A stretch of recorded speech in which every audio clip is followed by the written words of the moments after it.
சர்வ முருகார்ப்பணம் பரணியாஸ்டா டிப்ஸ் சேனலுக்கு உங்களை அன்போடு வரவேற்கிறேன். இன்னைக்கு நம்ம பார்க்கக்கூடிய டாபிக் பார்த்தீங்கன்னா கார்த்திகை நட்சத்திரம்.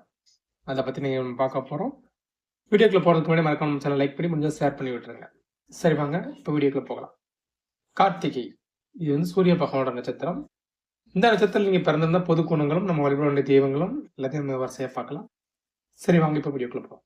இந்த நட்சத்திரத்தில் நீங்கள் பிறந்திருந்தா நீங்கள் வந்து கஞ்சத்தனமாகவும் நன்றி கெட்டாதவரும் எப்போதும் பதட்டம் மிகுந்த மனக்கோடுகளாக இருக்கிறதுக்கு வாய்ப்பு அதிகம். சரிங்களா? இது வந்து பொது பலன் தான், மொத்த பலன் சொல்ல முடியாது.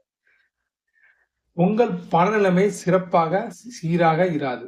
நண்பர்கள் மற்றும் உணவுடன் உங்களுக்கு நல்லுறவும் நிலைக்கிறது ரொம்ப கஷ்டம். உணவு மற்றும் லவங்க சாமான்கள் உங்களுக்கு மிகவும் பிடிக்கும். உங்களுக்கு பளிச்சென்று நல்ல தோற்றம் இருக்கும். நீங்கள் பரவலாக புகழ் பிச்சு எடுக்கக்கூடிய அமைப்பு இருக்கும். உங்களுக்கு நம்ப முடியாத நியாயமற்ற வழிகளில் பணம் நிறைய சம்பாதிக்கக்கூடிய வாய்ப்பு அதிகம்.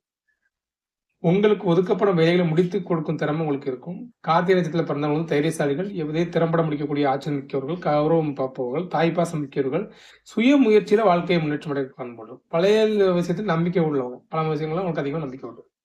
இதுல வந்து உங்களோட கேரக்டர்ல நீங்க மாற்றிக்கூடியதுன்னா கஞ்சித்தனத்தையும் நமக்கு உதவி செஞ்சாங்கன்னா அதை டக்குன்னு மறக்கிறது, கோவத்துல அதை எடுத்துரிஞ்சு பேசுறது நீங்க மாற்றணும். சரிங்களா?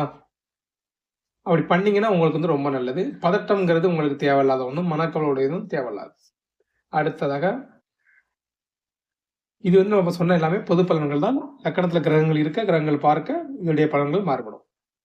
சரி, இப்போ நட்சத்திர அதிதேவதைன்னு பார்த்தீங்கன்னா உங்களுக்கு வந்து அக்னி. பரிகார தெய்வம்னு பார்த்தீங்கன்னா சிவனை நீங்க அதிகமாக கும்பிடலாம். உங்கள் நட்சத்திரத்துக்கு ரொம்ப நல்லது. உங்கள் நட்சத்திரத்துக்கு கணத்துல குணம் வந்து ராட்சச குணத்தை சேர்ந்தவங்க நீங்க. விருட்சம் வந்து அத்தி, மிருகம் வந்து பெண்ணாடு, பட்சி மயில், கோத்திரம் வந்து அகத்தியர் கோத்திரத்தை சேர்ந்தது தான் கார்த்திகை நட்சத்திரம். சரிங்களா?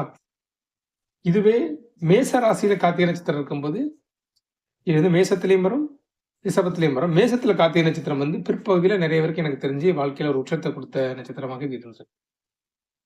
உங்களுக்கு எந்த சாமி பிடிக்குங்கிறத கமெண்ட் பாக்ஸ்ல சொல்லுங்க. மறக்காம வீடியோ முடிஞ்ச லைக் பண்ணி ஷேர் பண்ணி விட்டுருங்க. இன்னொரு வீடியோல பார்க்கலாம். சர்வம் முருகா.